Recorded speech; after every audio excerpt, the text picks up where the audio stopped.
So obviously, you've been in this realm for a very long time. I'm assuming that you have a daily routine of such that you stick by for the most part. What would be some advice that you'd give on a daily routine? A couple little nuggets that you can give us to create more joy in a person's life. Sure. So I'm a meditator. I used to do TM since my 20s. I've taught TM.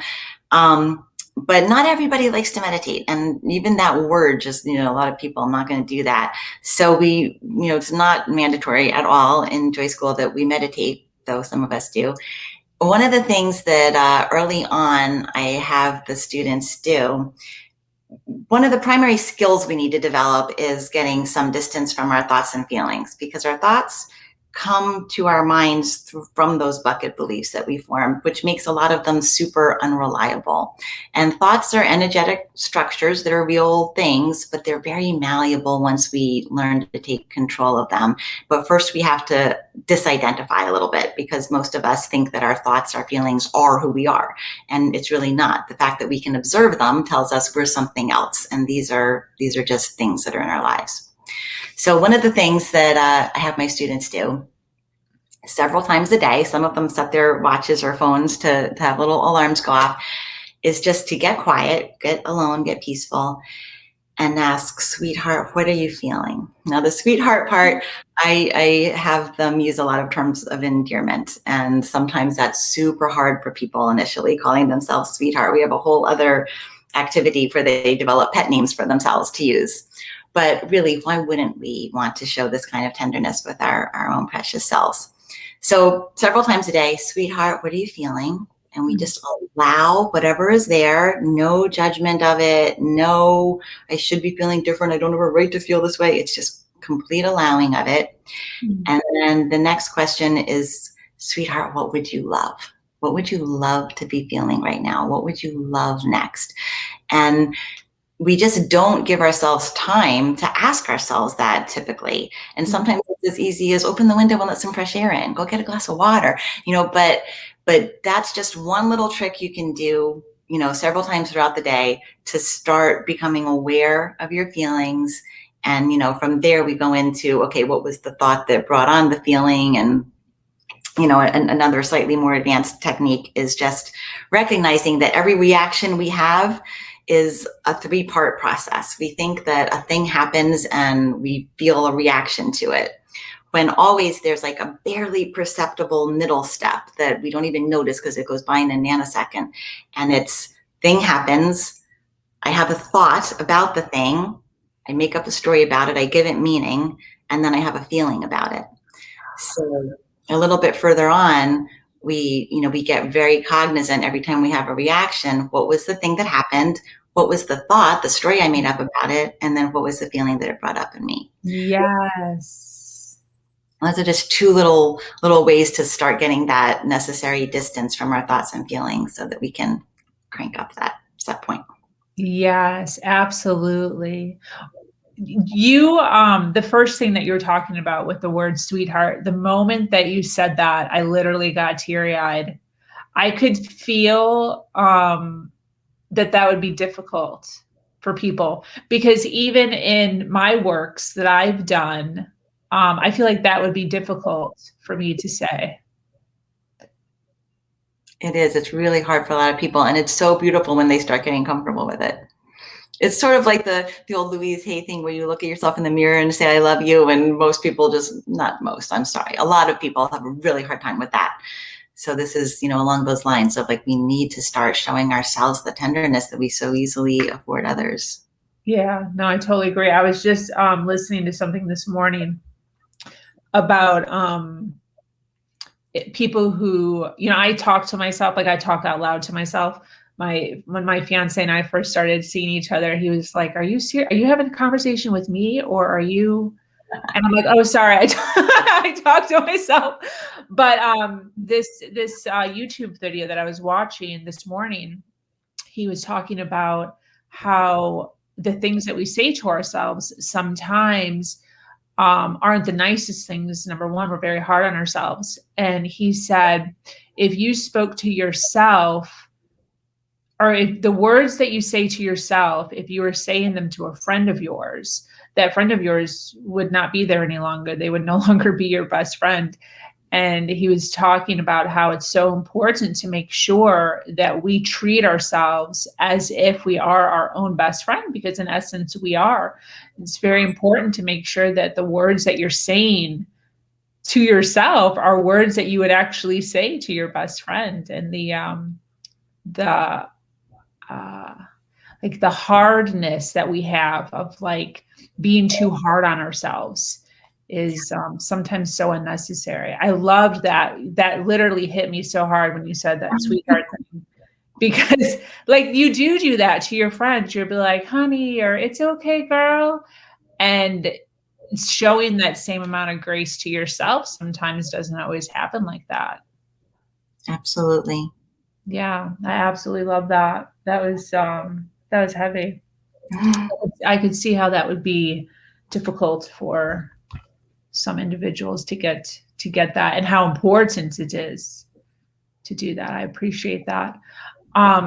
When you and I first started talking, I was talking to you about this platform and this podcast, and I had asked you how comfortable you were sharing your story, sharing your struggles, and the things that might have happened to you in your past. And although you were like, yeah, sure, no problem, I'll share my story, or parts of my story, you also mentioned the fact that you don't necessarily like to talk about your story or like to bring up your struggle a whole lot, because you like to live in the vibrations that you are in today. And instead of talking about your past, I really wanted to take some time, if you're open to it, and kind of explain your concept with that. Because in my teachings, in my, working with clients, I find so often that individuals sit in the negativity and the repeating of their story, and it becomes their identity almost. So if you wouldn't mind kind of just repeating what you said to me, because I thought it was so profound. Absolutely, sure. This is a conclusion that I've come to from being in personal development for so long. There are so many models, as I'm sure you know, and they can be super valuable trainings and courses. I'm not trying to knock them, but even so many psychology models focus on what happened to us to make us be the way we are now. And like you were saying, Sabrina, so many people will cling to that narrative, and it just lets them be a victim of their circumstances. It's not my fault I got all these issues. Look what happened to me. This is what happened. And even, with coaches and healers, it's a big marketing angle to share your story, show your audience what you've overcome so they can feel like they can overcome things too. And I just don't buy into it. I just don't feel like it's in alignment with what I teach. I was a very unhappy child and young adult. I had horrible anxiety rashes for many years, big painful blisters on my palms and soles of my feet. My teachers thought I was mute. I was like literally incapable of speaking audibly the first few years of school. I couldn't express myself beyond a whisper. I couldn't make marks on paper that were legible. I just couldn't put pressure on the pencil to actually leave more than the faintest mark. They'd have to hold it up to the light to see if I even took the test. And that's how terrified I was to express myself. So were there circumstances that led me to be this child? Of course there were. And I've gone into them in the past many times in my teachings, but I just kind of became aware that I feel like there are two things that can happen that aren't ideal. And one is there's a chance that somebody listening is going to say, oh, I didn't have it that bad, so my issues aren't as valid as hers. This stuff isn't for me.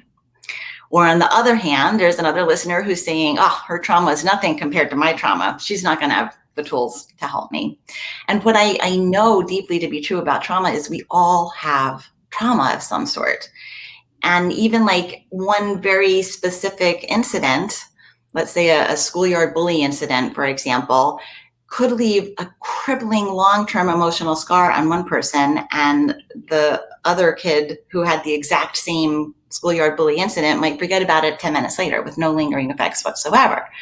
So there's so much that goes into our trauma storage, and it all just depends on our sensitivity level, what kinds of belief buckets we had already had set up before whatever XYZ thing happened. So really, I just feel like trauma sharing can become this tangly pissing match that really doesn't serve us in our healing, especially when we're going back to that story again and again. It just keeps it alive. It's breathing energy into something that we could be breathing energy into a much better story. So, to me, we don't need to do that for our healing. If we have stored trauma in our energy system, the thing that Eckhart Tolle calls the pain body, it's still showing up in our lives. We don't have to go back to the origin to deal with it. We can just look for where it's showing up right now. It's demonstrating itself, and we can work on it at that level. We don't really have to go back there. I totally agree. And it's funny, you're not funny. It's not funny. It's interesting the two examples that you used as far as when you share your story, what people could possibly be thinking, because those are literally the two things that I think about when I share my own story. Yeah.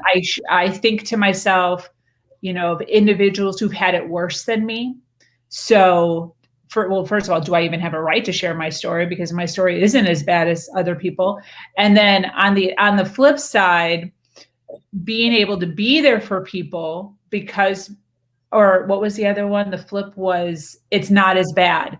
Yeah. So the same exact thing. So they stay possibly in their story or click away or don't listen because their story isn't as bad as my story, even though they still are in a circumstance where they could use the tools and the techniques that are taught, within our curriculum. And so I so appreciate you saying that, because that literally has me thinking about how we're doing things and, where we can possibly change. Because I talk about my story a lot on my platform. And I use, circumstances that I've been through in order to start, strike up conversations with people who relate to it. But I am certain, and I do think about that I am possibly losing, one or the other because of that. And especially dealing with sobriety, that's a big thing, especially in the AA rooms that we pull people from a lot of times. It's a big thing of sharing their story and repeating their story over and over again. And that's one of the things that we try really hard to get away from, is to be stuck in that identity of being an alcoholic. So thank you for explaining that. And it 100% makes sense to me. And I love that you were able to put it in words, because it's something that I've thought about, but I've never really verbalized it out loud. And 100%, I totally agree with you. I just don't believe that what happened to us is the cause of whatever we're going through. There are so many factors that, it's that filter again, like it's how we perceived what happened to us. So, I think that there are some of us who understand that, but I don't want to take a chance of, people thinking that, well, my circumstance has to match that for me to be justified in from whatever I'm dealing with. 100%.